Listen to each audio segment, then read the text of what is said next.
Olá pessoal, bom dia, como estão? Pessoal, o tema do vídeo de hoje é Carta aos colegas, um convite ao desvelamento da castração. O que quer dizer isso? Justamente uma reflexão minha, baseada aí na minha experiência como clínico, como supervisor, como professor universitário, né? De que o jovem estudante de psicologia, o psicanalista jovem, ele de alguma maneira se vê logo no início da sua formação em psicologia, em psicanálise, atravessado aí por demandas de adaptação, demandas de desempenho muito rígidas, né? É comum o relato dos estudantes, das pessoas que estão começando a psicanálise, que a psicanálise ela tem diretrizes muito específicas de funcionamento, né? Então, o que eu tenho percebido por experiência própria, em parte, claro, não totalmente, mas também ouvindo os meus alunos, né? E colegas também, amigos, é que a formação psicanalítica muitas vezes ela começa com o pé esquerdo, né? No sentido de que você é muito mais, digamos assim, orientado a saber o que não é para fazer do que é para fazer. Ou seja, você fica muito engessado desde cedo naquelas supervisões em grupo da faculdade, e todo mundo te olhando e você tendo que cumprir uma certa expectativa sobre você. Então, dentro dessa angústia inicial, né, há uma espécie de persecutoriedade do estudante, do neófito, do novato, como vocês quiserem chamar, no sentido de expor a natureza do seu trabalho, de que forma ele está pensando a clínica, como que ele está escutando os seus pacientes e como que ele está desenvolvendo intervenções no seu trabalho. O que acontece? Esse germe, digamos assim, do engessamento, ele vai permeando muitas vezes a formação psicanalítica na sua extensão. A Keiko está até comentando, né, que não só no início da formação como nos atendimentos. Sim, Keiko, é verdade, isso justamente vai se protelando, né, na formação. Há uma espécie de superego ou de burocracia na nossa formação, que pouco interroga sobre o analista sujeito, né? Ou seja, sobre o estilo que está ali emergindo, que está nascendo, e as manobras pulsionais e estilísticas próprias de cada um, que é diferente, né? Não há um único modo de operar a psicanálise. Então, o que acontece? No meu entendimento, principalmente quando esse jovem ele entra numa formação mais de orientação lacaniana, embora não seja exclusivo da formação lacaniana, ele tem uma tendência de tentar abafar a sua castração, essa angústia, né, de não saber, de ter que mostrar resultados, né, para um outro julgador, né? Ele tenta abafar isso através de uma compensação teorética ou através de um discurso politizado e por vezes até militante, que eu dizia no vídeo de ontem sobre a militância política na psicanálise, a subjetividade lacaniana e o uso do lacanês, né?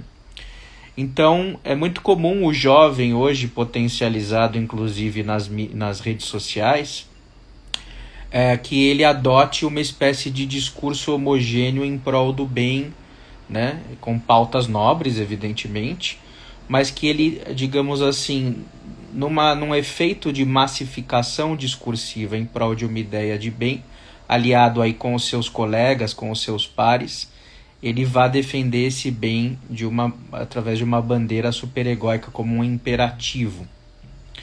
E aí, por mais bem que ele queira fazer, isso acaba massificando o discurso, achatando o sujeito e abafando a castração, né? Ou seja, a castração justamente é isso, essa perda, né?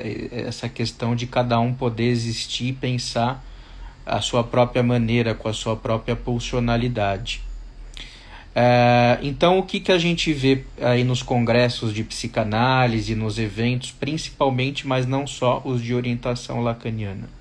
Em função também da pandemia, da ascensão do fascismo, de tudo isso que a gente está vivendo, a gente vê um fomento, um aumento de trabalhos sociais de psicanálise, né? Que tem pautas políticas, pautas sociais, ou pautas muito teóricas, e a gente vê cada vez menos os nossos amigos e colegas falando do seu trabalho clínico, que é ali justamente onde aparece a sua singularidade e a sua castração. Então, os congressos de psicanálise, muitas vezes, eles se tornam vitrines narcísicas, onde um fica citando o outro, fazem aportes com filosofia, o que tudo isso é válido, é enriquecedor para o pensamento humano, para a gente, vamos dizer assim, problematizar o que está acontecendo no mundo, os atravessamentos. Mas me preocupa o quanto uma certa fetichização dessa veia muito politizada da psicanálise não acaba servindo para abafar a castração de cada um, ou seja, ali onde essa castração evidentemente aparece, que é no trabalho clínico, no manejo com os nossos pacientes. Então, eu já ouvi, por exemplo, frases de instituições, de pessoas dizendo assim que para que trazermos a obscenidade da clínica aqui na instituição? Clínica é uma coisa que tem que ficar a 4 paredes de um consultório, que você tem que falar com o seu supervisor.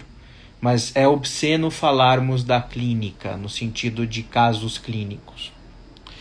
Ora, isso eu acho que é um retrocesso à psicanálise, né? Isso acaba engessando a psicanálise porque ela fica reduzida a uma espécie de teorética, né? Ou de uma filosofia, de uma psicologia social, de uma ciência política, né? E com isso ela acaba se distanciando da especificidade do sujeito. Seja o paciente, né, nesse lugar de sujeito, seja o analista no seu lugar de sujeito, na sua pulsionalidade, na sua criatividade. Então, esse vídeo ele é uma provocação, né, e ao mesmo tempo um convite para que todos tenham a coragem de falar da sua castração, porque afinal de contas a psicanálise trata da castração, ela lida com ela, e quanto mais a gente recusar a castração, mais ela vai gritar, né?